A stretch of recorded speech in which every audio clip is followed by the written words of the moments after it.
students. I am Dr. Rana, consultant gynecologist at Usha Bansal Nursing Home. What is the position of the uterus on day 2 of the delivery? What is the position of the uterus on day 2 of the delivery? This question has been asked in NEET PG 2022 recently only. ठीक है? So the options were 1 finger below umbilicus, 2 finger below umbilicus, just below the symphysis pubis, at the level of umbilicus.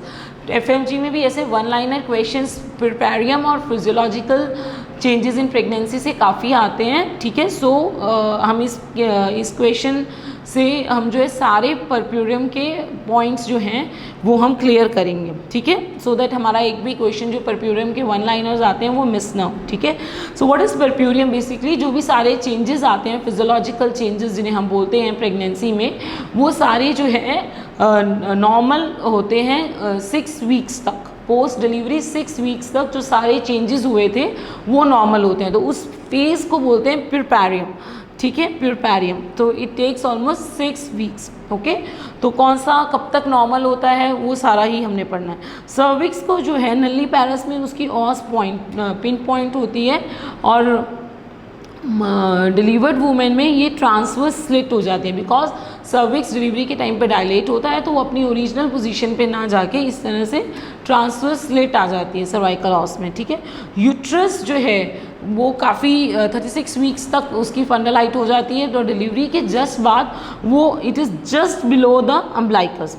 After delivery it is just below the umbilicus. हमारा question भी इसी पे था. Then every day it reduces 1.25 centimeter in length. 1.2 centimeter it reduces in length every day, and it becomes a pelvic organ. It becomes a pelvic organ in 2 weeks. Okay, और अपनी original position पे वो 4 to 6 weeks पे reach करता है. ठीक है, सो uterus का जो लेवल है डिलीवरी के बाद it is just below umbilicus and it is इसकी जो पर डे ये 1.25 सेंटीमीटर इसकी हाइट डिक्रीज़ होती है. एंड पेल्विस ऑर्गन बनता है ये 2 वीक पे और अपनी ओरिजिनल जो है पोजीशन पे जाता है 4 to 6 वीक्स पे. Now what is lochia? Lochia is the vaginal discharge after the delivery and first 4 days में it is lochia rubra and then 5 to 8 days it is lochia serosa. Transparent सा straw colour का होता है. 8 to 24 days it is lochia alba. ठीक है, lochia Elba. तो इसका ये सीरीज़ याद नहीं रहता है तो उसके लिए निमोनिक है राम सीता अमन है. ठीक है, so R stand for rubra, S stand for serosa, A stands for alba. ठीक है, alba is due to the increase WBC and rubra is due to the increase RBCs. Okay, sub involution is जो uterus की size जो है वो decrease हो रहा था एवरी डे, वो अगर ना हो, उसकी हाइट फंडल हाइट इंक्रीज ही रहे यूट्रस की, तो उसको बोलते हैं सब इन्वोल्यूशन. ठीक है, डिक्रीज़ होने को इन्वोल्यूशन बोलते हैं और सब इन्वोल्यूशन मतलब प्रॉपरली जो है वो डिक्रीज़ नहीं हो रहा है. ठीक है, तो उसके रीज़न होते हैं. नंबर 1 इज़ इन्फेक्शन जिसको हम पोस्टपार्टम एंडोमेट्राइटिस भी बोलते हैं. एंड नंबर 2 है रिटेन बिट्स, प्लेसेंटा के थोड़े थोड़े बिट्स अगर रिटेन रह गए. Third most common reason in India is anaemia. Okay, now ये कुछ वन लाइनर्स हैं. इससे आगे आफ्टर पेन्स क्या होता है? जब डिलीवरी के बाद मदर अपने बेबी को फीड करती है तो उस टाइम पे जो सक्लिंग रिफ्लेक्स की वजह से प्रोलैक्टिन भी रिलीज़ होता है और ऑक्सीटोसिन भी रिलीज़ होता है. Prolactin is responsible for milk synthesis and oxytocin is responsible for milk let down. So milk let down. ठीक है, सो ये ऑक्सीटोसिन जो है ये ब्रेस्ट के डक्ट्स के मायोएपिथेलियल सेल्स को तो कॉन्ट्रैक्ट करता ही है ताकि मिल्क लेट डाउन हो. ठीक है, कॉन्ट्रैक्ट करता है मायोएपिथेलियल सेल्स को. इसके साथ साथ ये यूट्रस को भी कॉन्ट्रैक्ट करता है. ठीक है, ऑक्सीटोसिन हमें पता है यूट्रस को भी कॉन्ट्रैक्ट करता है. तो जब मदर फीड करा रही होती है तो उसके एब्डोमेन में पेन फील होती है. That is due to the वो ऑक्सीटोसिन जो मिल्क लेट डाउन कराता है वही ऑक्सीटोसिन जो है यूट्रस को कॉन्ट्रैक्शन देता है and that are known as after pains. Okay, जो हमने फिजियोलॉजिकल चेंजेस में पढ़ा था, ब्लड वॉल्यूम इंक्रीजेज बाय 45%. वो ब्लड वॉल्यूम नॉर्मल आ जाता है 1 वीक तक, 7 days तक. ठीक है, कार्डियक आउटपुट ये दिसंबर 2021 का क्वेश्चन है. कार्डियक आउटपुट कब नॉर्मल आती है? By 10 days.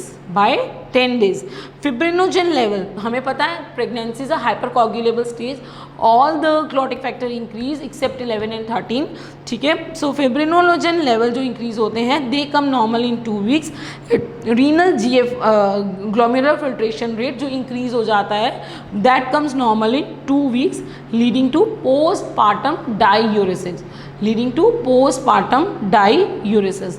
Okay, so renal GFR और फिब्रिनोजन दोनों नॉर्मल होते हैं 2 weeks तक. Okay okay, now let's read about lactation and breast feeding की जो चेंजेस हैं वो भी बहुत इंपॉर्टेंट है. इन पे भी बहुत सारे क्वेश्चंस आते हैं. तो जैसे ही फीमेल प्रेग्नेंट होती है वैसे ही उसके लैक्टेशन की मेमरी ग्लैंड्स फॉर्मेशन बनने शुरू हो जाते हैं. ठीक है, तो ईस्ट्रोजन जो है वो डक्ट्स को ग्रो करवाता है, प्रोजेस्टेरॉन जो है एल्वियोलर ग्लैंड्स को ग्रो कराता है. ठीक है, so it starts very early in the pregnancy और इसीलिए प्रेग्नेंट फीमेल की भी मिल्क सिक्रीट होता रहता है, क्लोस्ट्रम सिक्रीट होता रहता है. ठीक है, मिल्क सिंथेसिस के लिए हार्मोन प्रोलैक्टिन इज रिस्पॉन्सिबल और ये ड्यूरिंग प्रेगनेंसी ये इंक्रीज ही होता है. ठीक है, मिल्क इजेक्शन जो है वो ऑक्सीटोसिन से होता है. ठीक है, इसलिए मिल्क इजेक्शन जो है वो डिलीवरी के बाद होता है after the release of the oxytocin. First stimulus जो होता है मिल्क सिंथेसिस के लिए वो प्रोजेस्टेरॉन विड्रॉल होता है प्रेगनेंसी में, इसीलिए क्लोस्ट्रम बनता है. ठीक है, और जैसे डिलीवरी के बाद प्रोजेस्टेरॉन का विड्रॉल होता है तो प्रॉपर मिल्क फॉर्मेशन बनना शुरू हो जाता है 2-3 दिन में. ठीक है, so first stimulation after delivery is progesterone withdrawal. Okay, second stimulation and continuous stimulation after deliveries. Second stimulation continuous, वो कौन सा स्टिमुलेशन है जो पूरे 6 months और पूरे 1-2 साल तक लैक्टेशन को मेंटेन करता है, वो है इन्फैंट सक्लिंग. न्यूनेट जब सक करता है ब्रेस्ट को तो वो क्या करता है, प्रोलैक्टिन लेवल इंक्रीज होते हैं because Suckling it inhibits the dopamine and releases the prolactin. Suckling करता है तो उस रिफ्लेक्स से जो है डोपामीन के लेवल्स फॉल होते हैं, inhibits the dopamine synthesis and उसकी वजह से प्रोलैक्टिन इंक्रीज होता है, रिलीज होता है. ठीक है, so that is responsible for the milk synthesis. So continuous stimulation factor is neonate suckling and first stimulation is for milk synthesis is progesterone withdrawal. Okay, now अगर किसी फीमेल को milk नहीं आ रहा है तो हम डोपामिन एंटागनिस्ट देते हैं ताकि डोपामिन इनहिबिट हो और प्रोलैक्टिन ज़्यादा सिक्रीट हो. तो डोपामिन एंटागनिस्ट या मेटाक्लोप्रामाइड एंड डोमपैरिडॉन. ठीक है, डोमपैरिडॉन और डोपामिन एगनिस्ट देते हैं जहाँ पे हमें मिल्क सप्रेशन की ज़रूरत होती है. डोपामिन देंगे तो प्रोलैक्टिन डिक्रीज होगा, suppress the breast milk. Contraindication है इसकी drug alcohol abuse, cytotoxic drugs and ग्लैक्टोसीमिया.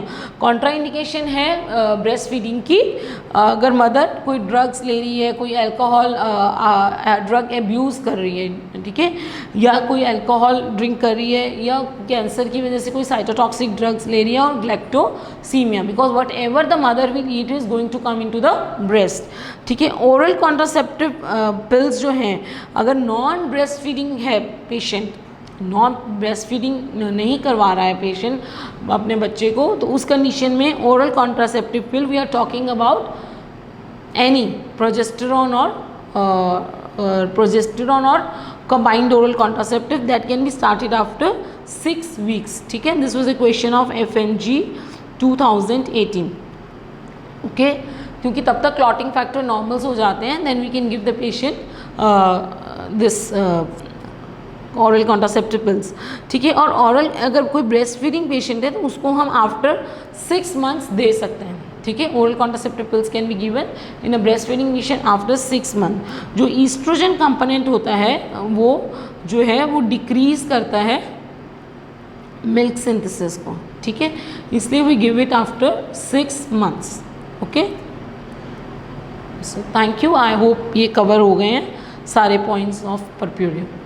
I hope you like this video. Please subscribe my channel. Share this video to all the FMGS aspirants so that they too can get benefited from this. Thank you.